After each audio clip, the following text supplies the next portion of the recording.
Assalamualaikum warahmatullahi wabarakatuh. Bagaimana kabarnya anak-anak semuanya? Semoga kalian semuanya dalam keadaan sehat selalu ya, baik itu kelas 4A maupun kelas 4B. Semoga semuanya selalu diberikan kesehatan dan dijauhkan dari segala macam-macam penyakit yang ada di bumi ini. Amin. Nah, hari ini kita mau belajar apa? Kita mau belajar IPA ya, tentang cermin datar, cermin cekung, cermin cembung, dan alat-alat optik yang lainnya. Sebelum belajar, kita membaca doa terlebih dahulu ya. Membaca doa dari rumah masing-masing. Bismillahirrahmanirrahim. Allahumma aftah lana hikmataka wansyur alaina rahmataka min khazaini rahmatika ya arhamar rahimin. Rabbi zidni ilma warzuqni fahma. Allahumma la sahla illa ma ja'altahu sahla wa anta taj'alul hazna idza syi'ta sahla. Amin. Amin. Masya Allah ya. Semoga kalian semuanya dapat memahami apa yang nanti Ibu sampaikan. Dicatat ya, dicatat hal-hal yang penting dan jangan di skip videonya. Kita mau belajar apa sih? Yaitu cermin, sifat-sifat cermin, dan alat-alat optik yang lainnya. Ayo, siapa yang di rumah punya cermin? Nah, apa sih cermin itu? Nah, cermin itu adalah sebuah benda dengan permukaan yang dapat memantulkan bayangan dengan sempurna. Jadi cermin itu berupa pantulan cahaya. Ya, kalau kalian pernah bercermin, ya pasti tahu ya. Nah, kita bisa bercermin itu karena adanya apa? Karena adanya cahaya. Kalau nggak ada cahaya, ya sama aja kita tidak bisa bercermin.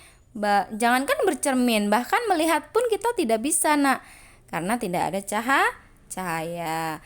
Cermin berkaitan dengan sifat cahaya, yaitu cahaya yang dapat dipantulkan. Ayo, kemarin sudah belajar sifat-sifat cahaya bukan? Yang pertama apa kemarin? Cahaya dapat dipantulkan, cahaya dapat merambat lurus, cahaya dapat menembus benda bening, cahaya dapat dibiaskan, dan lain-lain. Kemarin sudah belajar kan? Nah, diingat-ingat lagi ya. Nah, kalau cermin itu merupakan sifat-sifat cahaya yang dapat dipantulkan karena cahayanya dipantulkan oleh benda, yaitu cermin, sehingga kita dapat melihat gambar kita sendiri. Nah, ada hukum pemantulan. Karena tadi cermin itu dipantulkan, hukum-hukum pemantulan apa saja?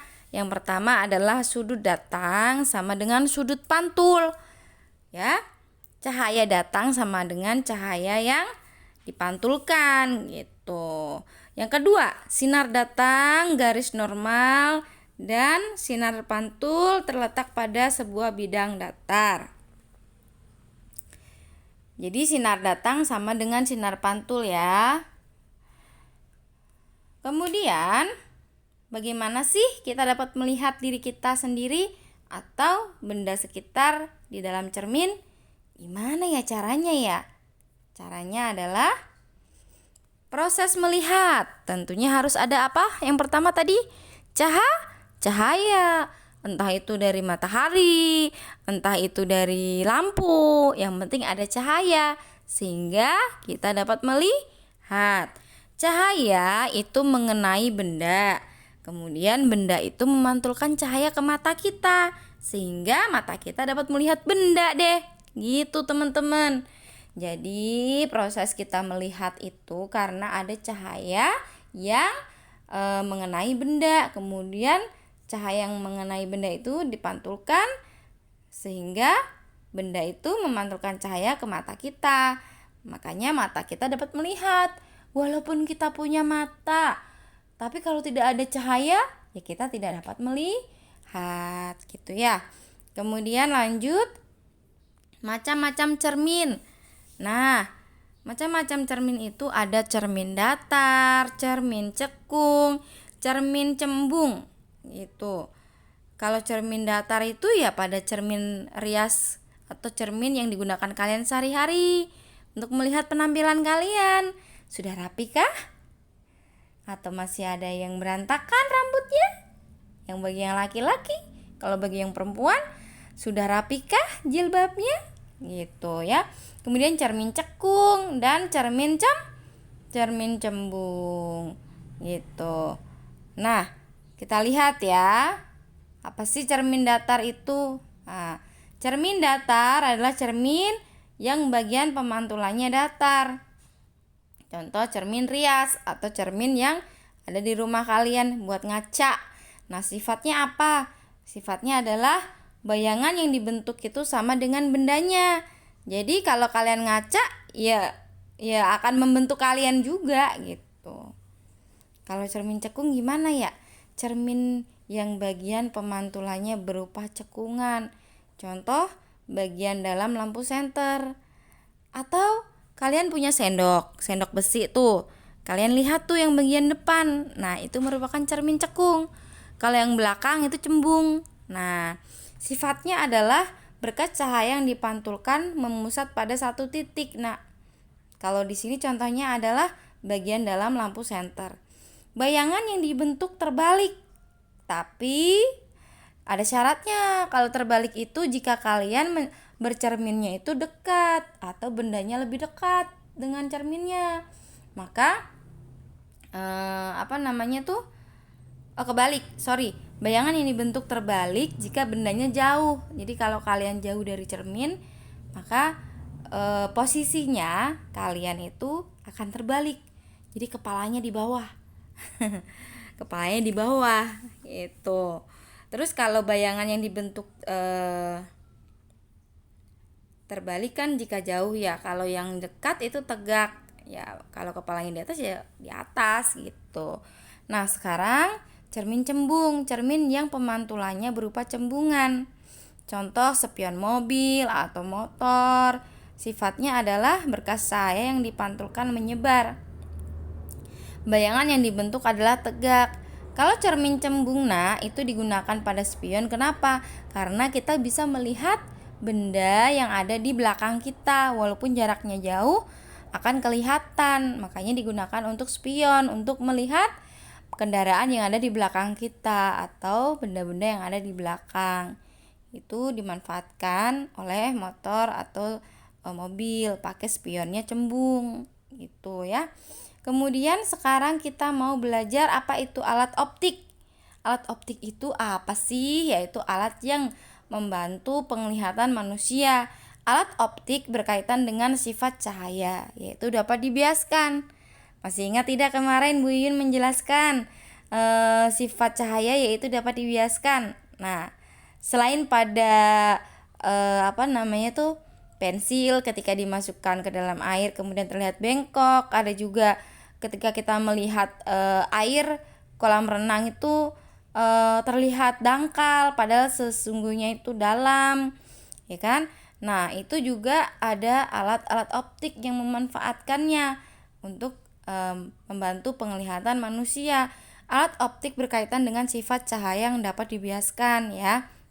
Jadi benda yang kecil itu akan terlihat besar, yaitu pada alat optik loop atau pembesar kaca. Ya, fungsinya apa? Untuk melihat benda-benda kecil yang berukuran kecil. Yang kedua ada apa itu periskop.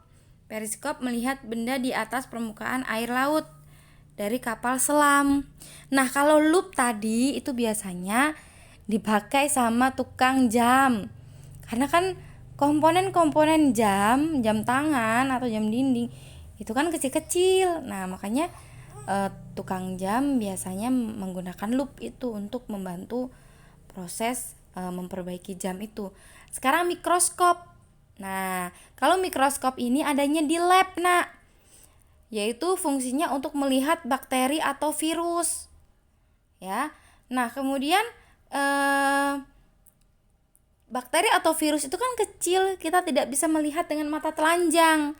Atau mata telanjang itu maksudnya dengan mata kita sendiri, tidak pakai bantuan alat mikroskop ya kita nggak bisa. Tapi kalau pakai alat bantu, kita bisa tuh melihat ada bakteri, ada virus yang ada pada makanan gitu atau pada tempat yang lain. Kemudian ada kacamata. Nah, kacamata itu fungsinya untuk membantu penglihatan manusia. Nah, ada dua jenis tipenya. Ada kacamata cembung atau cekung, atau kacamata yang digunakan untuk mata yang minus dan mata yang plus. Kalau minus itu namanya rabun jauh kalau minus gitu. Nah, biasanya kalau kacamata minus atau rabun jauh, kita tidak bisa melihat benda-benda yang dari jauh. Makanya kita harus pakai kacamata minus. Berarti kacamata yang digunakan adalah cermin apa? Cermin apa? Ayo. Kalau kacamata rabun jauh itu menggunakan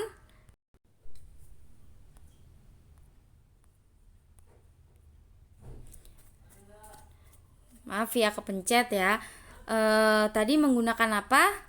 Kalau minus itu menggunakan lensa cekung ya, karena dia ingin melihat benda dari arah yang dekat, karena dari jauh itu kan gak kelihatan, jadi diperbesar dengan lensa cekung. Kalau kacamata yang plus atau rabun jauh itu menggunakan cermin cembung. Nah, rabun dekat, kalau rabun jauh tadi minus ya. Contohnya kalian tuh kalau nulis di papan tulis tuh, kalau nulis dari papan tulis, kalian kan maunya di depan ya, karena kalau dari jauh nggak kelihatan. Nah, itu berarti minus ya, harus cek ke dokter. Kalau bisa jangan sampai kalian matanya minus. Makanya dari awal harus dicegah. Nonton HP jangan lama-lama. Kemudian baca buku jangan terlalu dekat gitu. Sekarang teleskop melihat benda-benda langit fungsinya ya. Jadi kita bisa melihat bintang, bulan, itu lebih jelas. Kemudian teropong melihat benda dari jarak jauh. Contohnya ketika kita sedang di pantai, kan ada kapal biasanya dari jauh tuh. Kita pakai alat teropong untuk melihat kapal tersebut. Gitu. Nah, alhamdulillah sudah selesai pembelajaran kita. Sekarang kita ucapkan hamdalah bersama-sama yuk. Alhamdulillahirabbil alamin. Subhanakallahumma wa bihamdika asyhadu alla ilaha illa anta astaghfiruka wa atubu ilaik. Wassalamualaikum warahmatullahi wabarakatuh. Dadah semua.